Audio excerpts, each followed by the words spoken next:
d'Enzo Allo. Les tops, on commence par ça, sur les 7 derniers jours. Enzo. Okay.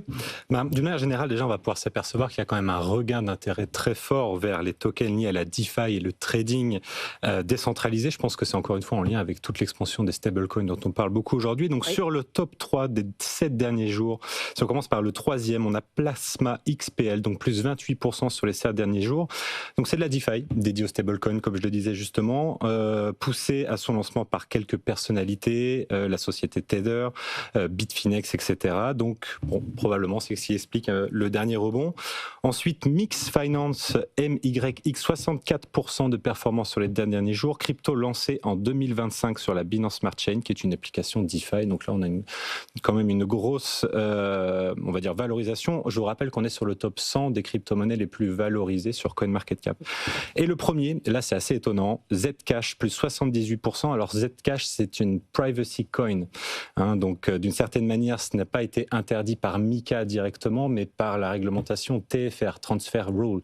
C'est-à-dire que ces privacy coins, à chaque fois que vous allez faire une transaction depuis un portefeuille, alors Monero ou Zcash qui utilisent donc cette technologie Zsnark qui embarque, le fait qu'à chaque fois que vous allez initier une transaction, vous allez créer une adresse fictive en fait. Vous allez créer une adresse qui va être existante juste pour la durée de cette transaction et donc qui va rendre impossible la traçabilité.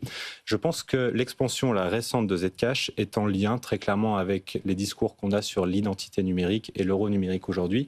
Si vous n'adhérez pas du tout à ce que propose aujourd'hui la BCE, la solution c'est d'aller vers ce genre de privacy coins qui ne sont pas interdits directement, mais par d'autres réglementations. Donc, c'est toujours un peu le jeu du chat et de la souris.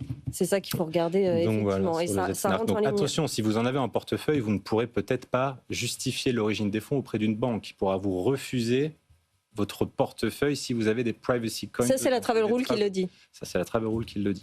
Et les règlements internes que des banques vont faire pour étudier l'origine des fonds.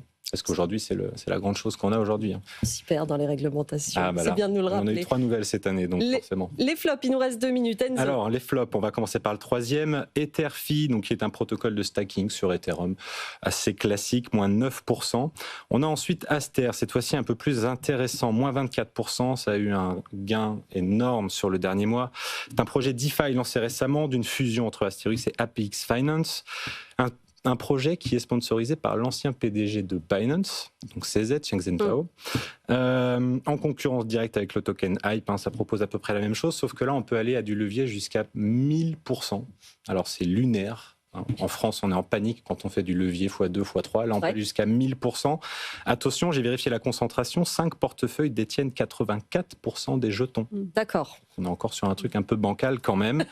C'est bien de le dire. Voilà, toujours. Et en premier, cette fois-ci, du flop, Story IP, moins 26%. On en avait parlé il y a un mois tout pile, le 1er septembre dernier. C'est une blockchain dédiée à la propriété intellectuelle. Elle avait fait plus 86% au début de mois dernier. Donc forcément, on a un rattrapage aujourd'hui. Est-ce que c'est tactique ou long terme? Ça, là-dessus, pour le coup, on devra attendre un petit peu pour le savoir. C'est pour ça que c'est important de vous suivre d'un mois sur l'autre, les tops et les flops, justement. C'est quand on en revoit les mêmes du top au flop. Exactement, c'est ça qui est intéressant. Voilà. Merci beaucoup Enzo Allo. Merci d'avoir suivi cette émission BFM Crypto, le club avec Stéphanie Nemarkatias, avocate fiscaliste et fondatrice du cabinet Commit, Rémi Daliz, fondateur de Protéger vos cryptos, Raphaël Bloch, cofondateur de The Big Whale et Enzo Allo, CEO de cryptopatrimoine.fr. Je vous rappelle qu'elle est à retrouver en podcast et en replay sur notre appli, sur notre site. Vous nous écrivez vos questions, vous nous posez vos questions de la plus débutante à la plus informée. On y répond demain avec Morgane Enlandu et Stéphanie Fra. Je vous souhaite une très bonne journée sur BFM Business. Je vous laisse entre les mains de BFM Bourse. BFM Business, BFM Crypto, le club.